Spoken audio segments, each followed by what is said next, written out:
just don't know what to do. All that optimism that I had before has now been replaced with a new sweep of skepticism coming from all these ex-vegan channels and all these new carnivore channels saying that the vegan diet isn't the way to go, and that if I continue down a vegan diet, I will become the next ex-vegan with all these problems. Or wait, no. That's just like 5 people. I've drank Ted's. I've drank Ted's. Yeah. 3 people here have drank each other's piss. You feel odd now, don't you? Should I get on the fish and eggs? Oh, also, I haven't had a boner in like 3 weeks, so I'm hoping that if maybe I have some fish, I'll be able to finally get a boner again. What is up? What is going on, everybody? Welcome to the video. Today, I want to talk to you about some motivation in the midst of all this ex-veganism. It seems like this is the thing that everybody's going after right now.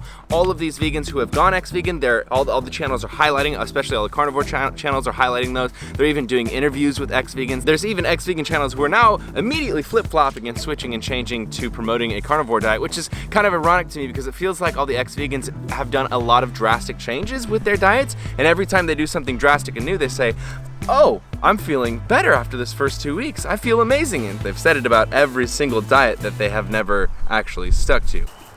But I wanted to make a video to motivate those of you who are still vegan, who maybe have a little seed of skepticism now about whether or not it is healthy, and for people who aren't vegan, who have just on the sidelines been seeing all this drama and controversy between the two groups. And I just want to show you that yes, you can still be a healthy, thriving, happy, successful vegan. It's just that these few people have been bad demonstrations of that diet. Now I want to start with an analogy before I jump any further. People say veganism isn't working because there's a few ex-vegans, right?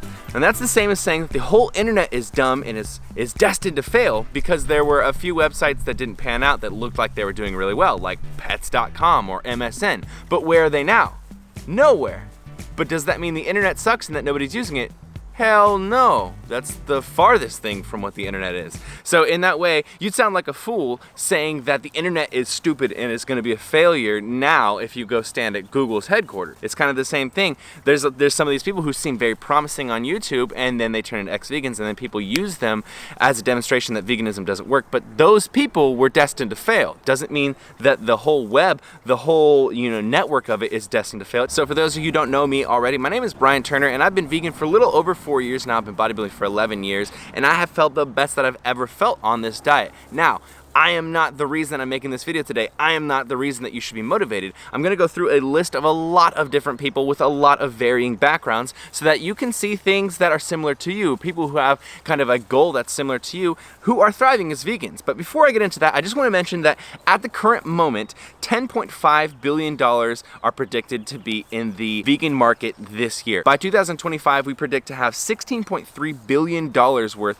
in the vegan product marketplace, just showing that there is a strong drive for more vegan products, and that the vegan, movement is growing in total. Mostly what I'm saying is for those of you who are interested in finances and people with big money ideas, this basically is a vote of confidence from people with big money, big corporations, knowing and seeing that vegan is the future, or at least it's going to be a very large portion of the future. Bill Gates is one of the investors in Beyond Meat, and this just goes to show, again, that smart money is aligned with the fact that veganism is not going anywhere. So even if you feel like, oh, this is just a fringe movement for the next year or two, it's not going anywhere, even if you leave. Okay, so now I'm gonna go down a few different sections of people. So I've got celebrities, YouTubers, families, activists, doctors, bodybuilders, nutritionists, dietitians, and athletes, as well as longest living vegans. And I just wanna do this because I know there's different people who are gonna be affected by different outcomes. People are interested in different things. And so yeah, I just wanted to give a wide varying list of people who are vegan, who've been vegan for a long time, and are still thriving. So I'm going to start with these celebrities, and I know a lot of people are just interested because they like celebrities, like to model themselves after a celebrity, so I thought I would include this. On my list here, I have Travis Barker, Joaquin Phoenix, Natalie Portman, Woody Harrelson, Erykah Badu,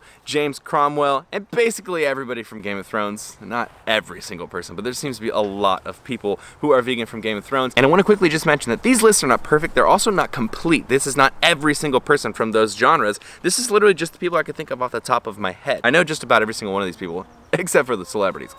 Now moving on to YouTubers, Vegan Zombie, if you guys have heard of him, he's been vegan for over 20 years, and at the Vegan YouTube House, we all were trying to guess his age. We were like, maybe like late 20s, early 30s, and he was like, not even close. He's somewhere in his 40s.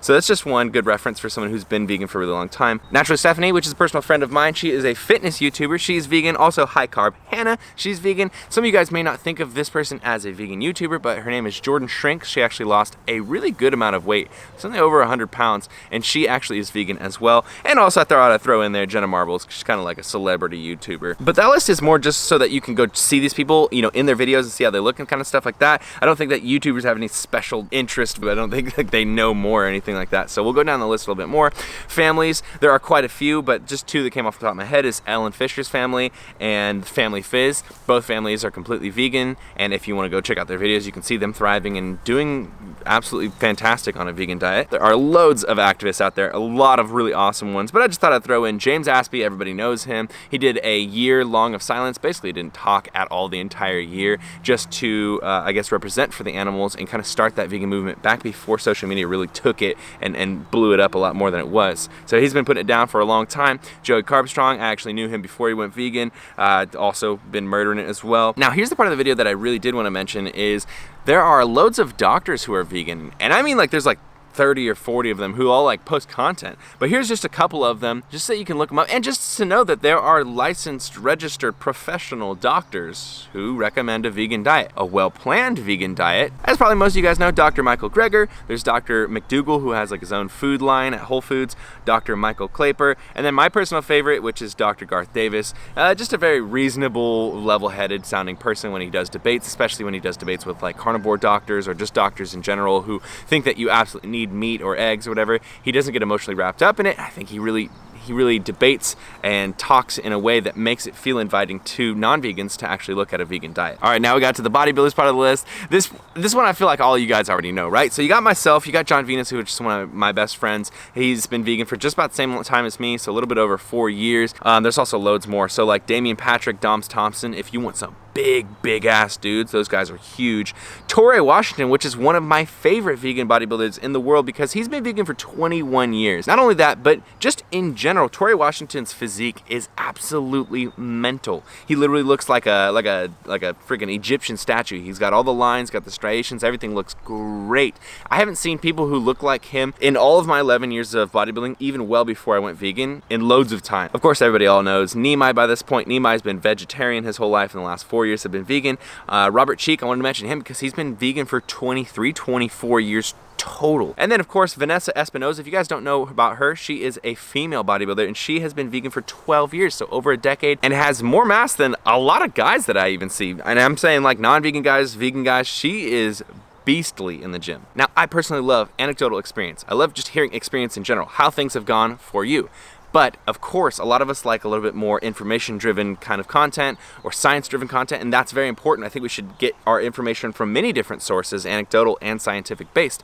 And so that's how I wanted to include these two. And there's loads more, but again, just a small list. Nutritionists and dietitians. So you have Derek Simnett, which a lot of you guys know. He's a YouTuber. He is a calisthenics guy who's just absolutely badass, really good friend of mine. He's Canadian, but he is a registered CNP in Canada, so he is a nutritionist dietitian. And then we also have my friend who used to go by Apples and Amanda's, but now she is just her full name, which is Amanda Sevilla, and she just became a clinical dietitian, just finished her clinicals, and so she is a plant-based clinical dietitian as well. Those two people, you can check them out for a lot more, I guess, scientific-driven based information, but it's also just good to know that these people majored in those studies and are vegan. So clearly they went through very modern, education systems just now and weren't deterred from their original thoughts after going through education. So it's not like they came out and they were like, okay, I still really want to be vegan, but now I realize I need to have at least like 2 eggs and an ounce of fish or I won't get boners. To ask myself the question, would I kill the chicken myself? The answer was no for me. And I thought it's dishonest to eat the chicken if you wouldn't kill it yourself. And don't worry, we're coming to the end of these lists. I just really wanted to include lots and lots and lots so that, people can fact check and check all these people out. But now we're on to the athletes, and I think this is probably the most important part of this whole video. But I'm gonna read you some of these athletes and what they've accomplished. Patrick Babuiman, a lot of you guys know him. He is a multiple world time strength champion. He's an absolute beast. Rich Roll, which is an ultra distance marathon runner. In 2010, he completed 5 Ironman distance triathlons on 5 islands in under a week. So literally 5 Ironman triathlons in a week, one pretty much every day. That's insane.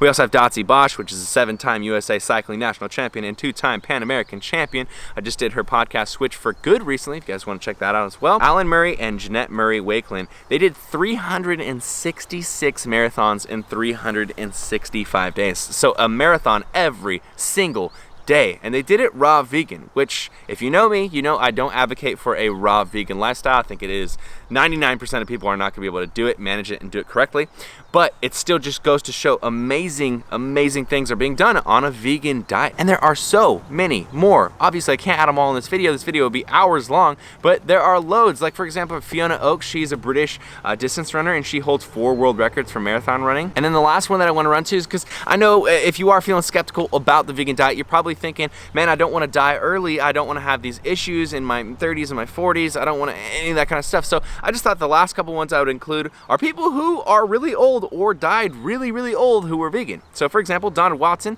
the guy who founded the Vegan Society, I think it was called, in 1944 in England, died at age 95, which is not only a good age to get to, but a great and awesome age to. Next up is Laureen Dinwiddie. She died at age 109, of which 88 years of her life were all 100% vegan. Finally, because again, I was just going through the Google search and I just found like way too many people, so I just dropped down to 3 people. This last person's name is Fred Distelhorst, and he was age 88 when he climbed Kilimanjaro, which a lot of people can't do in their 20s and 30s, and he did it at freaking 88 on a vegan diet. Insane. Awesome. What the hell is my point here? My point is just don't be nervous if you are on a vegan diet and you want to continue, but you are afraid of whether or not it's safe for you or if it's good for your health or whatever. The thing that you can do is actually take action and make sure that you are doing the correct things and you are getting a balanced diet. You can do this at first on your own by going to chronometer.com, logging your foods, see if you're deficient in any vitamins. If you're eating that way constantly, that's your average diet, over time that vitamin deficiency is going to manifest into a problem. Whether you're vegan or not, you should be checking your food every once in a while on Chronometer.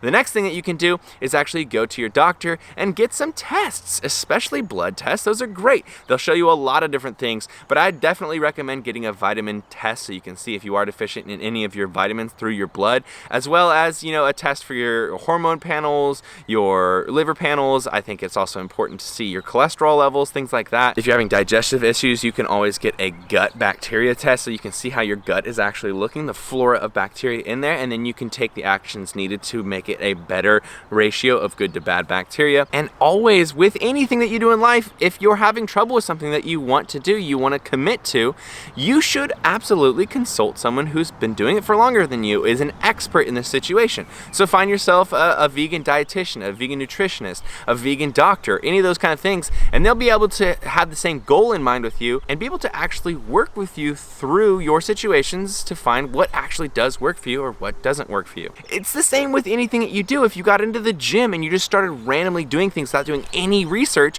you probably A, hurt yourself, or B, develop a really weird body. It would be unreasonable if people pointed out that person who never did any research and did all these things bad at the gym and then said going to the gym is bad because this guy had all these issues when he went to the gym. But he never worked on getting better, doing any research, making a better plan, changing the things that he's doing when things aren't working or when things are hurting or things are just failing. He never made any adjustments. So I feel like my place in this movement, in this, I guess, industry, if you want to call it, is just to give you a pragmatic, logical, normal way of thinking. Like, it's not this thing that needs to be super complicated, but there's all this FUD, all this fear of disaster that's coming from basically 3-4-ish ex-vegan YouTubers.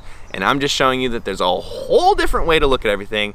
And I believe that is everything for this video today. But we're gonna be getting right back to my regular content next week, and I'll finally be back and relaxed from Australia. I'm still kind of getting used to it. Again, all the support as of late, I appreciate it so much. Thank you guys. If you enjoyed this video, make sure you give it a thumbs up. Let me know your thoughts in the comments below, and subscribe if you're not subscribed already. Team Beyond the Week, CT. Lift heavy or die Myron, motherfucker.